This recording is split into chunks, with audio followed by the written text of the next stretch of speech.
جب انسان اپنے بیٹے کا اپنی بچی کا رشتہ کرتا ہے تو سب سے پہلا مرحلہ آتا ہے کہ رشتہ کہاں کیا جائے، اور رشتہ کس چیز کو دیکھ کر کے کیا جائے، اور اس رشتے کے اندر معیار کس چیز کو بنایا جائے۔ آیا مالداری کو معیار بنایا جائے، یا حسن و جمال کو معیار بنایا جائے، یا دینداری کو معیار بنایا جائے، یا اسی طریقے سے خاندان کو معیار بنایا جائے؟ تو اس کے بارے میں اللہ کے رسول صلی اللہ علیہ وسلم نے صاف طور پر ہم لوگوں کو بتا دیا، اور خطبے کے درمیان میں نے اللہ کے رسول صلی اللہ علیہ وسلم کی وہی حدیث میں نے آپ حضرات کے سامنے پڑھی۔ آپ علیہ الصلوۃ والسلام نے فرمایا، حضرت ابو ہریرہ رضی اللہ تعالیٰ عنہ سے روایت ہے، فرمایا نبی کریم صلی اللہ علیہ وسلم نے تنکح المرأۃ لاربع، کسی بھی عورت سے 4 چیزوں کی بنیاد پر رشتہ کیا جاتا ہے۔ جب انسان رشتہ دیکھتا ہے تو اس میں 4 چیزیں اس کے سامنے مد نظر ہوتی ہیں۔ پہلی چیز ہوتی ہے لمالہا، اس عورت کے پاس میں مال کتنا ہے، اور جہیز میں دینے کے لیے اس کے پاس میں اس کی حیثیت کیا ہے، وہ ہم لوگوں کو کیا جہیز میں دے سکتا ہے لڑکی والا، یہ چیز سب سے پہلے مد نظر ہوتی ہے۔ دوسری ہوتی ہے ولحسبہا، اس کا خاندان کیا ہے،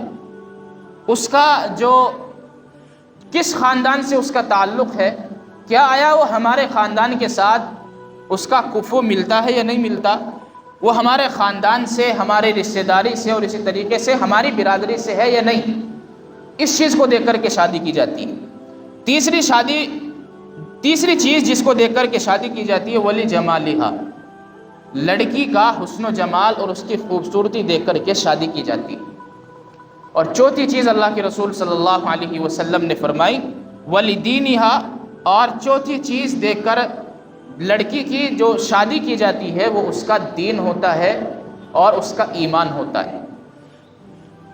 فاظفر بذات الدین، اور یاد رکھنا چاہیے ان 4 چیزوں کا اللہ کے رسول صلی اللہ علیہ وسلم نے بیان فرمانے کے بعد یہ فرمایا فاظفر بذات الدین، اور میں تم کو حکم دیتا ہوں کہ تم دین والی بات کو لازم پکڑ لو۔ یعنی یہ ساری چیزیں ایک طرف آپ رکھ دو، حسن و جمال لڑکی کا ایک طرف رکھ دو، اسی طریقے سے حسب و نسب بھی دیکھو، لیکن اس حد تک نہ گزر جاؤ کہ کچھ بھی ہو جائے ہمیں اس کے علاوہ شادی نہیں کرنی، اس حد تک بھی نہ گزرنا چاہیے۔ اور اسی طریقے سے مال تو کبھی رشتے کے اندر دیکھنا ہی نہیں چاہیے، مال کو کبھی بھی معیار نہیں بنانا چاہیے۔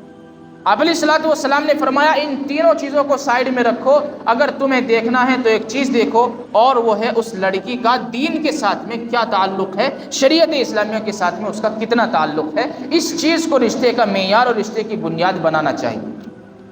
اور مزید اس پر اللہ کے رسول صلی اللہ علیہ وسلم نے فرمایا تربت یداک، اگر یہ دین کو بنیاد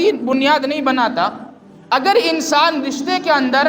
دین کو معیار نہیں بناتا، تو اس انسان کے بارے میں اللہ کے رسول صلی اللہ علیہ وسلم نے فرمایا کہ وہ انسان جو ہے وہ ہلاک اور برباد ہو جائے۔ اس تریبت یدا کا اس کے ہاتھ خاک آلود ہو، اس لفظ کا لفظی ترجمہ ہے، اور اس کا مطلب یہ ہے کہ وہ انسان ہلاک و برباد ہو جائے۔ جس انسان کے بارے میں اللہ کے رسول صلی اللہ علیہ وسلم نے صاف طور پر یہ کہہ دیا ہو، آپ یہ بتائیں کیا اس کی ہلاکت و بربادی میں کوئی شک کیا جا سکتا ہے؟ ظاہر ہے جس انسان کے بارے میں اللہ کے رسول صلی اللہ علیہ وسلم نے فرما دیا ہو اس کے بارے میں کوئی ذرہ برابر شک نہیں کیا جا سکتا۔ لیکن اس حدیث کو سامنے رکھ کر اب ہم اپنے معاشرے پر غور کرتے ہیں، اور دونوں جانب سے غور کرتے ہیں، ایسا نہیں کہ صرف لڑکی کی جانب سے بلکہ لڑکے کی جانب سے بھی ہم لوگ غور کرتے ہیں۔ اگر مطالبات لڑکے والوں کی طرف سے ہوتے ہیں تو لڑکی والوں کی طرف سے بھی کوئی کم مطالبات نہیں ہوتے۔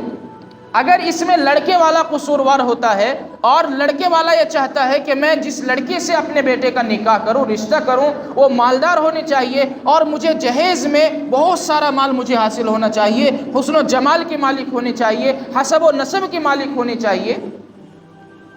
اسی طرح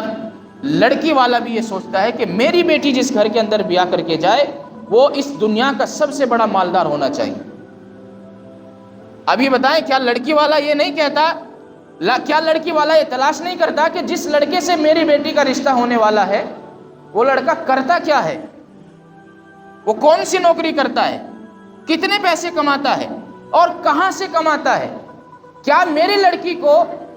وہ خوش بھی رکھ سکتا ہے یا نہیں رکھ سکتا، اس کا مکان کیسا ہے، اس کا خاندان کیسا ہے، اس کا حسن جمال کیسا ہے، یہ ساری چیزوں کی طرف اگر لڑکے والا نظر رکھتا ہے تو میرے عزیزوں ان ساری چیزوں کی طرف لڑکی والے کی بھی نظر رہتی ہے۔ جب دونوں کی نیت آپس میں خراب ہوتی ہے تو پھر شریعت مطہرہ کی کوئی گنجائش ہی نہیں رہتی۔ آپ معاشرے کو ہم سے زیادہ دیکھ سکتے ہیں اور تجربات ہم سے زیادہ آپ لوگوں کو ہیں۔ لڑکی والا یہ چاہتا ہے کہ میری لڑکی کی شادی ایسے گھرانے میں ہو جو دنیا کا سب سے الگ خاندان اور سب سے الگ گھرانہ ہو اور سب سے زیادہ لڑکا کماتا ہو۔ اسے کم سے کم یہ بھی تو دیکھنا چاہیے کہ جس لڑکے کے ساتھ میں، جس لڑکے کے ہاتھ میں میں اپنی بیٹی کا ہاتھ دینے والا ہوں، آیا وہ دیندار بھی ہے یا نہیں ہے، یا میری بیٹی کے حقوق کو وہ ادا کرے گا یا نہیں کرے گا۔ اس چیز کو ہمارے معاشرے میں قطعاً معیار نہیں بنایا جاتا۔ اگر معیار بنایا جاتا ہے تو اب اس وقت میں زیادہ تر مال کو معیار بنایا جاتا ہے، اور جب انسان اس شادی کے اندر مال کو معیار بناتا ہے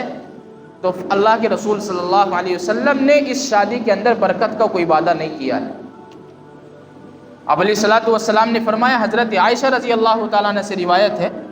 فرمایا اعظم النکاح برکتن،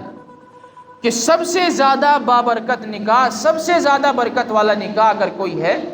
تو وہ ہے ایسرہ مؤونہ، جس کے اندر خرچہ سب سے کم ہو۔ اب دیکھیں، ہم اپنے اس حدیث کے سامنے رکھ کر کے اپنی شادیوں کے اوپر غور کریں گے تو سمجھ میں آئے گا کہ آج جتنے رسومات کا خرچہ ہم لوگ شادی بیاہ میں کرتے ہیں، خدا کی قسم اگر اپنا اتنا کاروبار کے اوپر لگا لیا جاتا اور اپنے دین کو سنبھالنے کے لیے اتنا خرچہ کیا جاتا تو آج ہم لوگوں کو در بدر ذلت اور رسوائی کا سامنا نہ کرنا پڑتا۔ معیار ہمیں شادی کے لیے اگر کوئی بنانا ہے تو میرے عزیزوں دین کو معیار بنانا چاہیے، اس لیے کہ اللہ کے رسول صلی اللہ علیہ وسلم کی تعلیمات یہ ہے، مال انسان کے پاس ہمیشہ نہیں رہتا، اگر کوئی چیز باقی رہنے والی ہے تو وہ انسان کا ایمان اور انسان کا دین ہے۔ دنیا جیسے چاہے گزر جائے گی لیکن آخرت میں آپ حضرات کے یا ہم لوگوں کے کوئی مال کام آنے والا نہیں ہے، اگر کام آئے گا تو انسان کا ایمان اور اس کا دین کام آئے گا، اس کے علاوہ تیسری چیز کوئی کام نہیں آئے گی۔ لہذا رشتوں کے اندر معیار جو ہے وہ آپ علیہ الصلوۃ والسلام کے حکم کے مطابق دین کو بنایا جائے، نہ کہ مال کو۔